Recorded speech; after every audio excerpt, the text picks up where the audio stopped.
Whoa, that's a pretty busy one. Requires a lot of agility. You may have noticed I'm playing on a C trumpet today. That's my preferred instrument. Of course, when you play these, you can play them on whatever instrument you like, if you have a choice.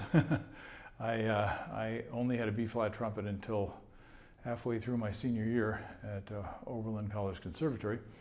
And it's because I couldn't afford to buy one. I was putting myself through school. So I know what it's like to be without a lot of instruments. And now I am grateful to say that I have quite a few instruments.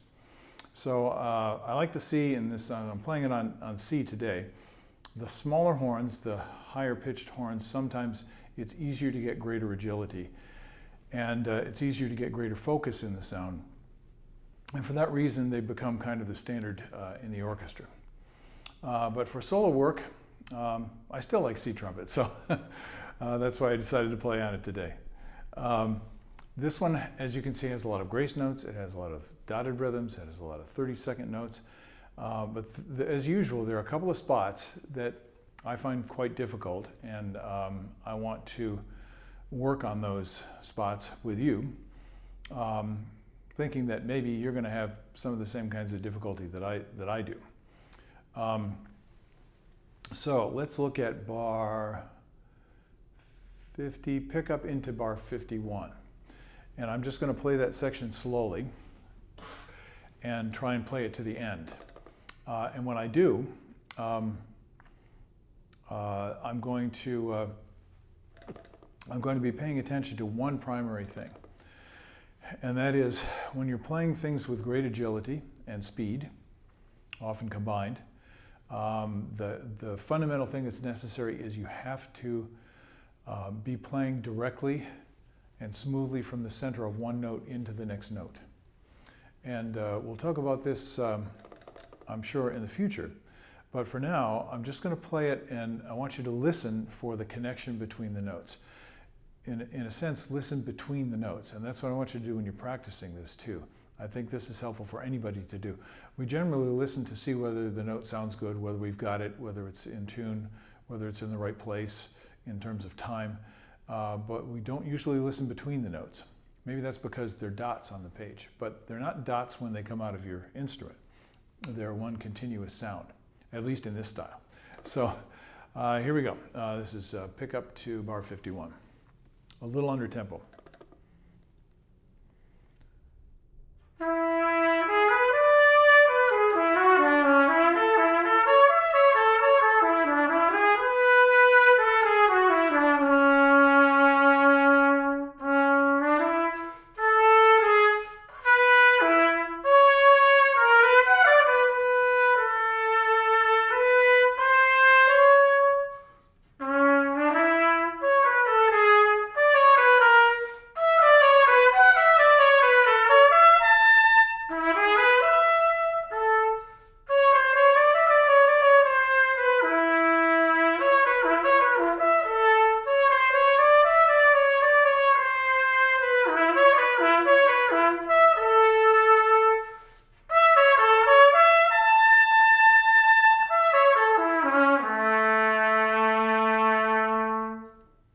Okay, so I think for me that's the hardest part of the piece.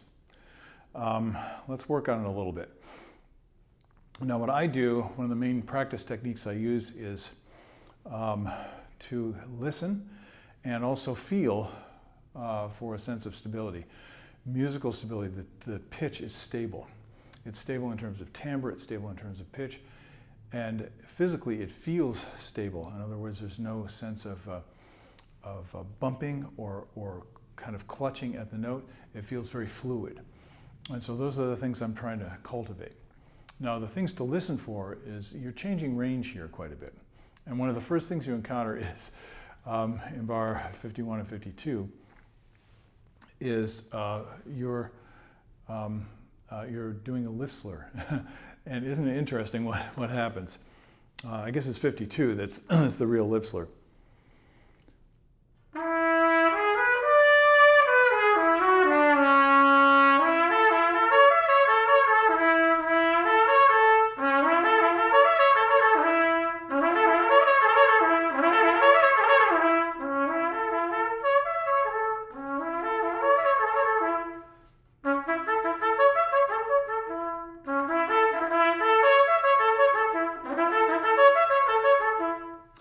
it might be boring for you to listen to me practice, but this is very typical of the kind of thing that I would do.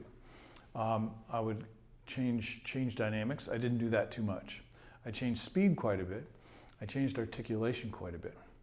And what that does is challenges my sense of control. So the first step is get a sense of control. So if you have to play it very slowly, really prioritize that connection between the notes. If I play it kind of roughly,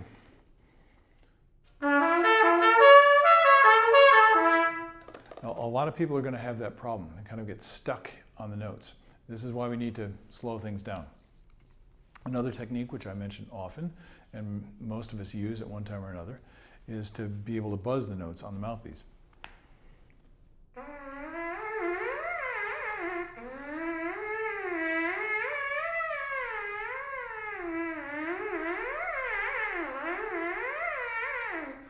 What I'm working on is one, fluid sound, much easier on the mouthpiece because there are no kind of slots, overtones built into the instrument. You can't find them on the mouthpiece. And I'm working on a gesture, and I'm listening again for stability in the timbre and the volume of the sound. And then when I have that, then I start playing around with it. At the end, you also have some lip slur problems. And I don't necessarily think this was written this way on purpose, but it sure works as a challenge for me and for most trumpet players. So if we look at bars 63 and 65, we have that interesting figure.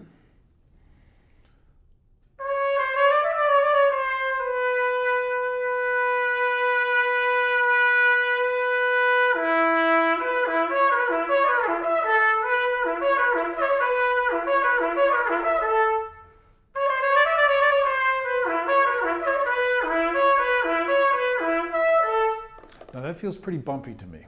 So I'm going to need to work on smoothing it out as much as possible.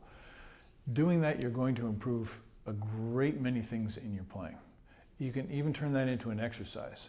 You can play it in different keys, but if you play it in this key, in the written key, on whatever instrument you choose to play it on, you're still looking for that smoothness in the lip slur. No one should be able to tell. A person who plays a different instrument shouldn't be able to tell that that's difficult when they listen to it. And it sounds pretty difficult to me. So I'm going to practice it a little bit more and see if I can smooth it out.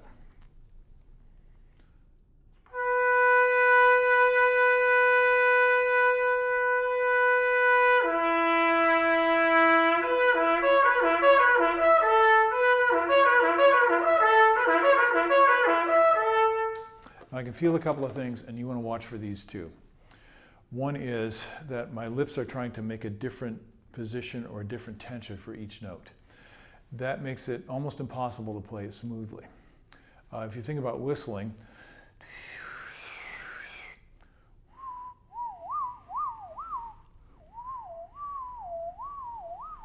there is no change in the lip formation.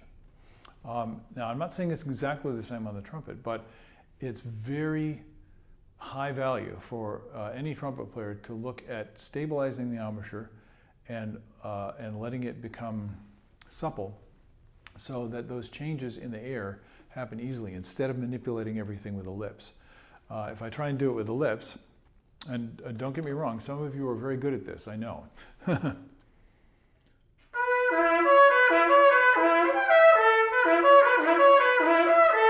It's like I'm putting my lip in a different position for each note. That's the thing I think you can benefit from practicing the most. Obviously, you don't have to do it just here. It just happens to come up in this piece. There are many things in the Clark Studies in the Arbor book you can certainly investigate that will give you an opportunity to practice that. One more thing, and then I'll let you go back and practice some more. You have a very simple gesture at the end. It's just an arpeggio. Right after all that potentially bumpy stuff.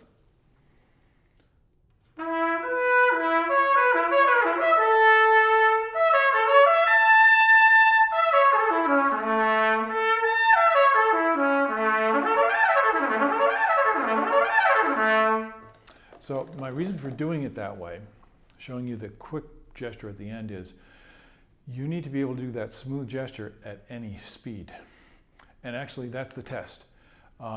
If I have some exercises, which I'll probably be doing videos on that I like very much, from Seymour Rosenfeld's book called, I think it's A Daily Routine for a Busy Trumpeter.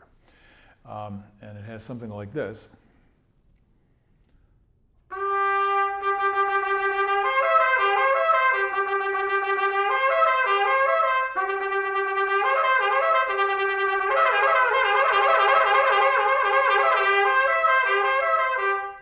Now, I'm pretty picky, so I wasn't happy with it. I can get the notes, I can make it sound, like I'm going fast, but it's not smooth.